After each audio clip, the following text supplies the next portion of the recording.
Au début de ton burn-out, accepte. Accepte de passer de la cuisine au salon, à ta chambre. Accepte tout ça, parce que tu viens de te prendre un KO.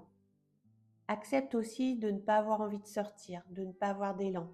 C'est normal. Le burn-out, c'est un vrai tsunami, ça te met à terre. Mais ça ne veut pas dire que tu es nul, ça ne veut pas dire que tu es faible. Ça veut juste te dire que tu es épuisé. Comme après un ultra-trail. Tu ne continues pas en courant, tu prends le temps de récupérer. Et là, c'est pareil, il va te falloir du temps. Alors, ne crois pas que ce qui se passe en ce moment, ça va durer toujours. C'est juste un passage. Mais je sais, quand tu es en plein dedans, tu ne le vois pas. Tu penses souvent que tu ne vas jamais t'en sortir. Je me souviens avoir passé plusieurs semaines, voire plusieurs mois, dans mon canapé en me demandant qu'est-ce que j'allais devenir, si j'allais arriver à me sortir de cette situation. Alors si tu te poses ces mêmes questions, si tu traverses ça, si tu es perdu, c'est normal.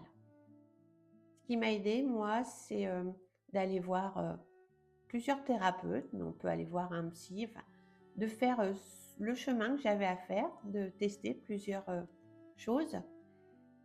Ça m'a beaucoup aidé et puis j'ai pris des cours de méditation. Et ça m'a aidé vraiment à me reconnecter avec moi-même. Alors si tu es en début de burn-out et tu te reconnais, bien accepte que ce soit comme ça un certain temps. Prends le temps de te retrouver, ne te mets plus de pression, tu en as eu assez.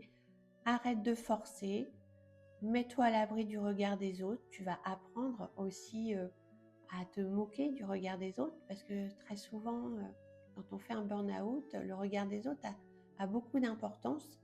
Tu vas apprendre plein de choses au fur et à mesure. Laisse-toi le temps. Accepte que ça prenne du temps. C'est comme ça que le chemin commence, tout doucement.